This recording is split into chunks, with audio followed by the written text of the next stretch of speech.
Hello, and welcome to another telekinesis video. Today we're talking about how to choose the right object to telekinesis with.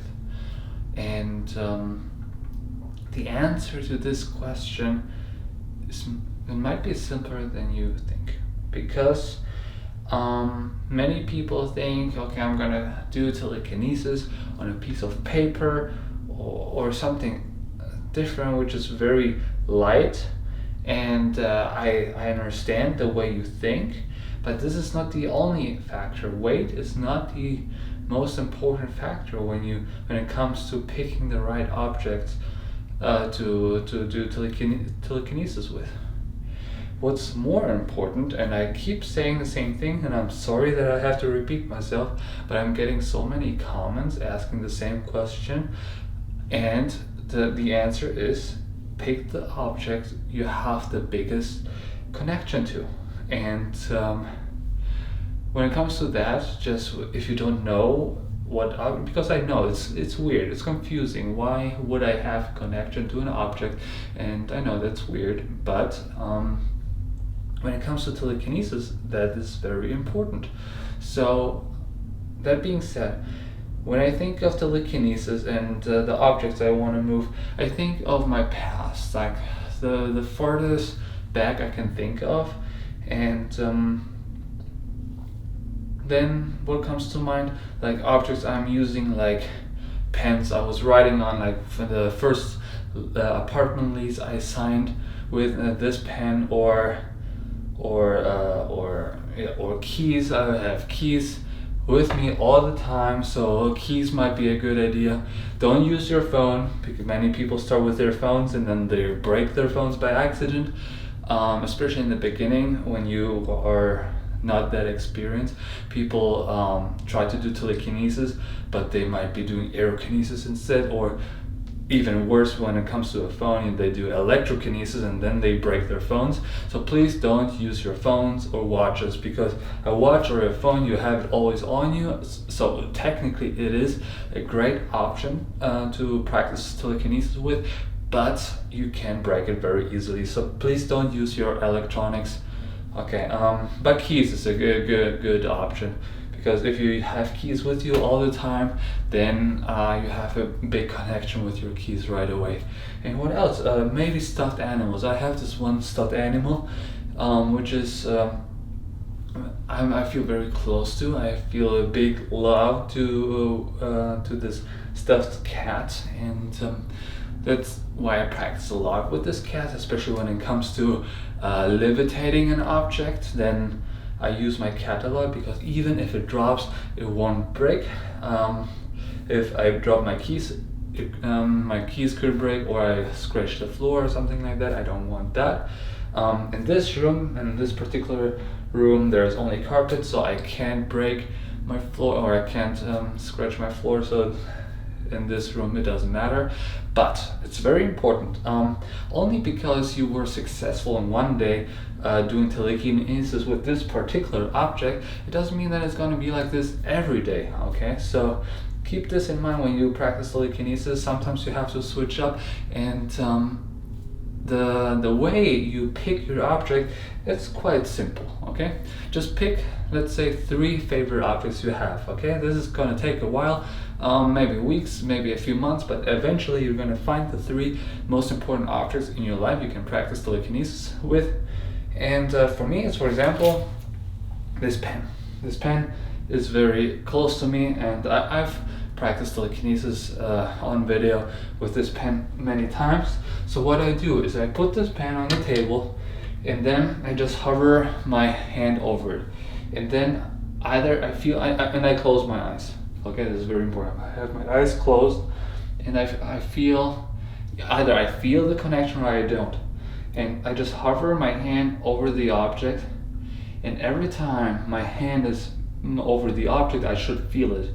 And because my eyes are closed, I can't see it, and if I don't feel the tension between my hand and the object, if I don't feel it at all, like in this case, this is not the right object to practice telekinesis on today. I'm not saying in general, just today. Okay, so today I'm not feeling it. Every time I'm like, I just open my eyes to see. Every time when I'm here, I should feel a little heat rushing through my hand, like, and then I get this familiar butterflies in my stomach. You know, like, this is like so exciting, and I love it. And but I'm not getting this feeling right now.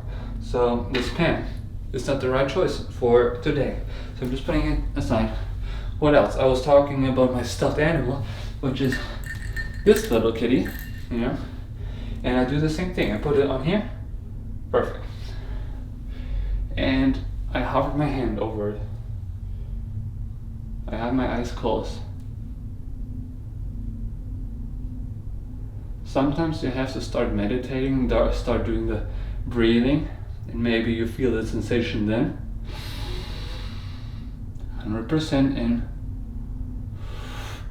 50% out.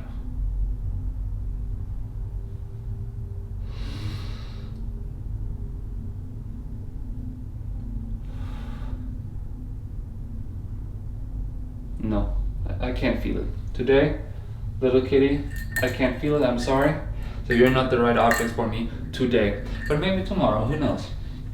So, the breathing, I got the question on my, I got a comment question on my video yesterday about why do we breathe that way? And I answered this question many times, but one more time. The reason why we breathe, we inhale 100% and exhale only 50% is we have to get as much oxygen in our brain as possible, because the third eye, which is a little piece in our brain which has to be fed with oxygen, you can only do that with this breathing technique. This is why we breathe like that, and we need this little piece of the brain to do telekinesis. Okay, that just on the side. Anyways, so what else? I didn't feel any. I felt a little sensation with the cat, and but none whatsoever with the pen. But I'm sure if I just stood here for a while, like an hour, maybe 2 hours, I would start feeling enough sensation for both of those objects right away. But on purpose, I had my keys with me all day. So these are my keys. I can feel it already. I feel the sensation in my hand when I put the keys down. And now I just hover my hand over it. Yeah, I feel it. I have my eyes closed. Yeah, I feel it right away. So for me today, to practice telekinesis today, the keys are the way to go. And like I said, for you it might be completely different objects. Please just, I just try to show you the door, but you have to go through it yourself. So find your own objects, and like I said, it can take a long time. For me it's the keys today, but for you it might be something completely different. You know, it could be a shoe, or it could be glasses you have with you all the time, or something. You know, just make sure whatever you use, you can't break it, or you can't break anything around you. Don't use a TV or something on the TV. Okay. Anyways, so I feel that's the same sensation, like right here. It's pretty clear to me. Okay, I have to use those keys for doing telekinesis. Yeah, I hope that was helpful. And if you have any question while you practice, just you know, you can email me or just write a comment. I really try to help you with this. So now I'm gonna just do a little demonstration how easy it is to do telekinesis. I don't even have to meditate before. I feel the sensation. So I'm just gonna make a step back and there you go. Pretty easy. So I hope that was helpful. If you have any questions, please let me know in the comments below. I'm here to help you, your guru. Hey, and have a good day.